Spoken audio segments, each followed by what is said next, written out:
Je sais pas si vous avez remarqué, mais à North Island, il y a quand même beaucoup de cracks. Hein, quoi? Tout le monde s'en fout? Bon, pas grave. Plus sérieusement, depuis une dizaine de saisons, le club sort de très bons joueurs danois, ce qui est normal puisqu'il s'agit d'un club danois, mais aussi des joueurs ghanéens, ce qui est tout de même plus étonnant. Enfin, pas tellement lorsqu'on en apprend plus sur le projet du FC North Island. Ou plutôt le projet incluant le FC North Island. Un projet à long terme, parti de rien, dont le club danois n'est que la figure de proue et dont le futur a tout pour s'annoncer resplendissant. Du moins en apparence, puisqu'effectivement, on va voir que le projet ne tient qu'à un fil. Alors, comment un couple a-t-il pu créer une des meilleures académies du monde en offrant des opportunités de réussite à ceux qui n'avaient rien? Pourquoi le FC North Island et pas un autre club? Mais surtout, pourquoi l'avenir de ce projet n'est clairement pas chose acquise? C'est ce qu'on va voir dans cette vidéo qui sera sûrement la dernière sous cette forme, portant sur le projet Right to Dream. Et oui, j'ai la flemme de faire l'accent.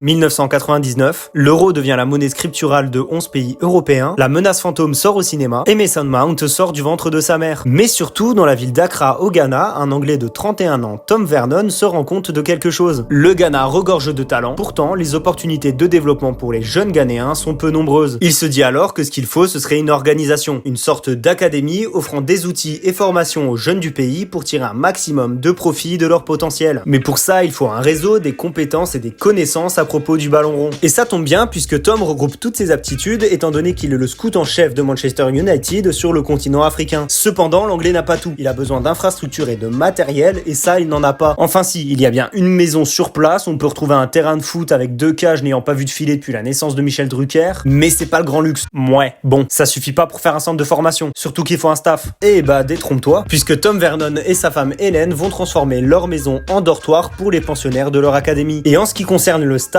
Vernon va faire appel à des bénévoles pour l'aider à mettre en place son projet. Et ça y est, avec comme seule ressource financière ses propres économies, puisqu'aucun club ne parraine l'organisation, Tom Vernon peut lancer la première génération de l'académie Right to Dream, qui va très vite grandir et connaître une ascension fulgurante. Une ascension telle qu'en 2004, Tom va signer un partenariat avec bon nombre d'universités américaines afin d'accueillir les jeunes de la formation. Puisqu'en effet, si l'objectif principal de l'académie est de développer les capacités footballistiques de ses pensionnaires, il sait pertinemment que tous ne réussiront pas dans le pied-ballon. De ce fait, les pensionnaires vont simultanément à leur formation sportive, suivre une formation scolaire leur garantissant un filet de sécurité au cas où ils échouent dans leur parcours, tout en pouvant continuer le football au sein des équipes universitaires. Et quand on voit le nombre de joueurs non conservés par des centres de formation qui tombent en dépression parce qu'ils n'avaient pas de plan B, ça fait réfléchir. Ah ouais, t'es engagé toi, hein. Tu dénonces. En 2005, les pensionnaires de Right to Dream déménagent à Daou, où ils peuvent enfin jouer sur des terrains avec de l'herbe verte, ce qui est quand même beaucoup mieux. Mais gazon mis à part, ce sont surtout les infrastructures qui vont se voir être amélioré avec de nouveaux bâtiments plus adaptés à la formation. Bon, le centre d'entraînement n'est pas parfait, il fait très amateur, mais au vu d'où est-ce que l'académie vient, c'est comme si vous passez de Toko Ekambi à Barcola. Faut se mouiller la nuque et dans le bon sens du terme. Durant 5 ans, l'académie continuera de se développer, de grandir et en 2010, Tom Vernon décidera de déménager encore une fois, mais pour le coup de manière définitive dans un complexe construit par et pour la fondation se situant au sud d'Akozombo. Et si pour le coup le complexe de Daou faisait très amateur ou à la limite semi-professionnel, celui-ci est beaucoup plus sophistiqué, représente un véritable luxe et assure un bien meilleur confort aux jeunes joueurs de l'académie. C'est comme si vous passez de Waro à Ibrahimovic. Et pourtant j'adore Waro. La preuve, c'était mon avant-centre sur FIFA 18. Mais soit, avec ce nouveau complexe, le nombre de pensionnaires va pouvoir grandir de manière conséquente en accueillant 90 joueurs, ce qui fera accroître les chances que certains d'entre eux passent professionnels. Avec les revenus générés, Tom Vernon va décider de marquer un grand coup sur la planète foot, en rachetant en 2015 un club scandinave à l'histoire récente et en pleine ascension, idéal pour devenir la figure de proue du projet de Tom Vernon. Un club qui ne se situe pas en Norvège, ni en Suède d'ailleurs, et encore moins en Finlandais, en Suisse, parce que ce ne sont pas des pays scandinaves. Oui bah c'est le FC North Island, tu l'as littéralement déjà dit. Mais attends, la Finlande c'est pas un pays scandinave? Et non, puisque là où l'Islande, la Norvège, les îles Féroé, la Suède et le Danemark ont comme langue officielle majoritaire des langues issues de la famille des langues scandinaves descendant toutes du vieux norrois des Vikings, la majorité des Finlandais parlent finnois, qui est une langue ouralo-altaïque liée à des langues d'Asie. Et oui, je voulais absolument placer cette info, et j'en suis très fier. Mais bref, donc en 2015, Right to Dream devient la première organisation sportive africaine à posséder un club européen, ce qui représente plus qu'une avancée pour Tom Vernon, mais un véritable symbole de l'ascension et du chemin parcouru depuis les terrains de boue. Normalement, la question que vous vous posez et que moi je me suis posée, c'est pourquoi le FC North Island? Et bah j'en sais rien.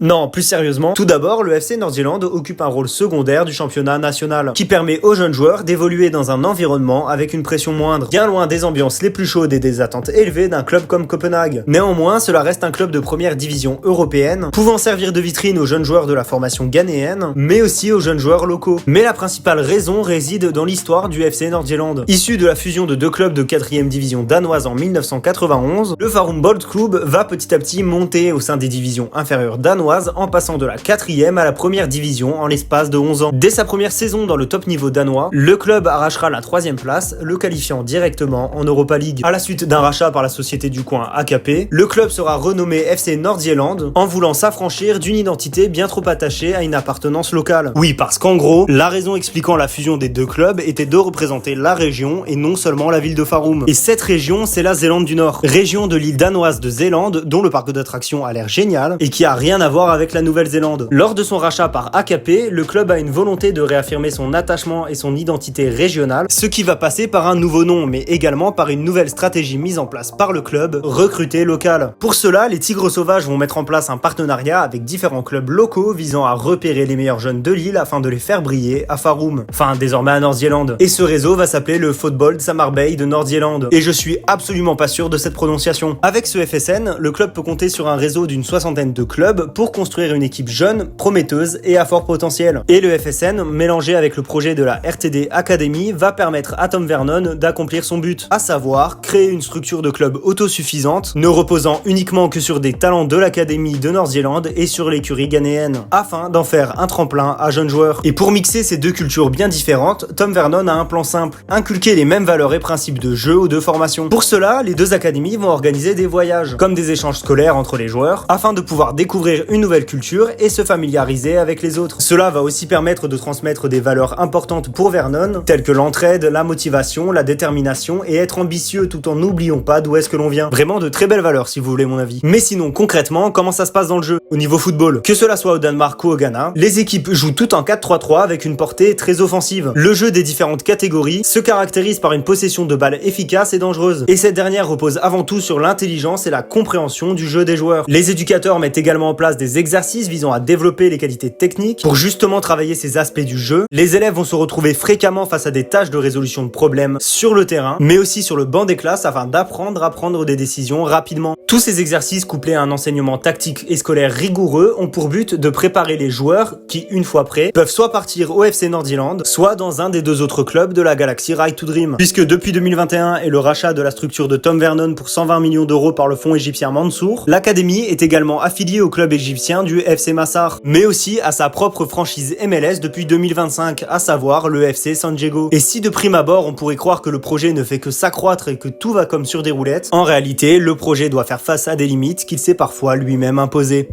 Avant son rachat par la fondation de Tom Vernon, le club danois sortait de 4 qualifications consécutives en Coupe d'Europe, dont une en Ligue des Champions juste après avoir décroché son seul et unique titre de championnat. C'était loin d'être le club le plus puissant du championnat, mais il ne faisait que grandir et était sur une pente ascendante. Or, depuis le rachat, le FC Nordirland compte 2 petites qualifications européennes en 10 ans, ce qui, on doit être honnête, est peu. Et cette faible représentation dans les compétitions européennes s'explique par une chose très simple. Le club ne performe quasiment jamais en championnat. Si ce n'est lors de la saison 2022-2023 où les Danois vont finir à la première place du championnat au cours de la saison régulière, mais vont quand même perdre le titre lors de la phase de play-off, le club ne terminera qu'une seule fois sur le podium. Le club oscillera entre la 4ème et 10ème place, évitant de peu la relégation en fin de saison 2022. Et cette instabilité au niveau des performances du club découle de la démarche même du projet de Vernon. À vouloir miser sur un fonctionnement holistique mettant en lumière un maximum de jeunes, le 11 se retrouve à être composé de joueurs inexpérimentés et parfois pas encore prêts au niveau européen. Mais pour moi, le plus gros point noir inhérent au système de Tom Vernon réside dans la fluctuation de l'effectif. Dès qu'un joueur attire l'intérêt d'un club européen capable de mettre la somme pour un des talents du club, il est alors immédiatement vendu, ce qui fait que chaque saison, l'effectif change drastiquement et les joueurs enchaînent généralement que 2 ou 3 saisons, si ce n'est qu'une seule pour les meilleurs jeunes. Ces facteurs empêchent alors le club de connaître une évolution. Mais en réalité, gagner des titres, être un grand club ou même chercher à toujours être plus rentable, c'est le cadet des soucis de l'organisation. De sa création à ce début de saison 2025-2026, le mot d'ordre reste d'offrir des opportunités de réussite scolaire et sportive aux jeunes. Et pour l'instant, force est de constater que ça fonctionne. Plus d'une centaine de joueurs et de joueuses pros sont passés par les enceintes de l'académie, dont 67 ont porté les couleurs de leur pays. L'académie a été classée parmi les 12 meilleurs centres de formation de football au monde, ouverture d'une filiale féminine de l'académie et du FC Nordsjælland. De ce fait, si on se centre sur les seules attentes du projet, c'est clair que c'est de très loin une grande réussite. Mais d'un point de vue des résultats des clubs, en ce début de saison, le club danois pointe à la 8e place du championnat, et si l'équipe continue sur cette lancée, elle pourrait revivre le même scénario que lors de la saison 2022. En revanche, pour le FC San Diego, tout va comme sur des roulettes. Ils sont premiers du championnat et vivent leur meilleure vie. Cependant, si le club scandinave venait à être relégué en 2e division, ce serait l'ensemble du système du Mansour Group qui s'écroulerait, puisque sans première division, pas de vitrine pour les jeunes. Et si pas de vitrine pour les jeunes, pas de vente, donc plus de rentrée de fonds pour les académies RTD. Ce qui pourrait mener l'académie à sa perte. Même si le club danois a connu une période de moins bien durant ces derniers mois, les autres membres de la structure Right to Dream ne connaissent que la réussite. De plus que les objectifs fixés par Tom Vernon sont clairement atteints. Néanmoins, il commence à se retirer du projet et à laisser la main aux nouveaux investisseurs égyptiens. Ce qui fait qu'à l'avenir, rien ne garantit qu'ils perpétueront la vision de Tom Vernon. Mais enfin voilà, c'était ça le projet Right to Dream.